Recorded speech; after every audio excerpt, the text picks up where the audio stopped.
अनाथी कौशंबी नगरी के धनसंचय नामक सेठ के पुत्र थे। इनका नाम गुणसुंदर था। माता पिता के लाड़ प्यार में पोषित कुमार का युवा अवस्था में अनेक सुंदर नव युवतियों के साथ विवाह किया गया। संपन्न परिवार था। घर में धन के अंबार थे। सभी प्रकार के सुख का संचार था। फिर भी पूर्व जन्म के दुष्कर्मों के कारण कुमार की आंखों में वेदना शुरू हो गई। वेदना इतनी भयंकर थी कि उसने सारे शरीर पर अपना अधिकार जमा लिया।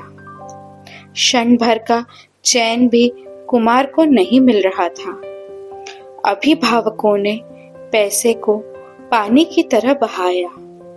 वैद्यों से चिकित्सा करवाई, परंतु जो जो दवा की मर्ज बढ़ता ही गया वाली उक्ति सिद्ध हुई। सारे उपचार बेकार सिद्ध हुए। कुमार अपने आप को अनाथ असहाय मानने लगा। उसी मर्मांतक वेदना में चिंतन करते करते अनाथी ने संकल्प किया, यदि मेरी वेदना मिट जाए तो मैं प्रातः काल साधु बन जाऊंगा। संकल्प में शक्ति होती ही है। उसी बल पर वेदना रात्रि को ही शांत हो गई। अनाथी को रोग मुक्त देखकर सभी पुलकित हो उठे। माता पिता पत्नी आदि को सारा वृत्तांत बताकर और उनकी आज्ञा लेकर आपने मुनि व्रत स्वीकार किया। अनाथी मुनि विहार करते करते राजगृही के मंडी कुक्षी उद्यान में ध्यानस्थ बैठे थे। वहां महाराज श्रेणिक भ्रमण हेतु आए, लेकिन मुनिश्री का रूप लावण्य देखकर आश्चर्यचकित हो उठे और मुनि का परिचय जानना चाहा।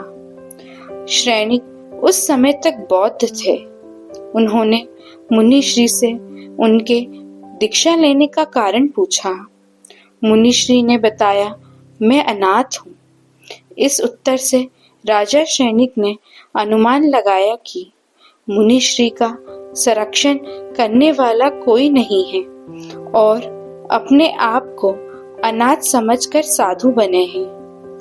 तब वह स्वयं उनका नाथ बनने को तैयार हुआ और अपने राज्य में चलने के लिए कहा। अनाथी मुनि ने कहा, तू स्वयं ही जब अनाथ है तब मेरा नाथ कैसे बनेगा? यह सुनकर राजा चौंका।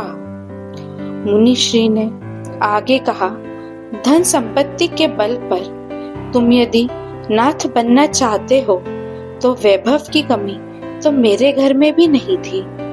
रहस्य का उद्घाटन करते हुए मुनिश्री ने अपनी सारी आप बीती कह सुनाई।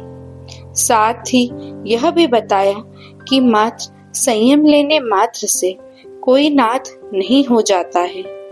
वह भी वैसा ही अनाथ है जो व्रतों के साथ अटखेलियां करता है। श्रेणिक प्रबुद्ध हुआ और जैन धर्म को स्वीकार कर अपने महल को लौट आया। अनाथी महानिर्ग्रंथ कर्मशय कर मोक्ष में गए। मुनिश्री अनाथी के नाम से ही जैन जगत में अति विश्रुत हुए।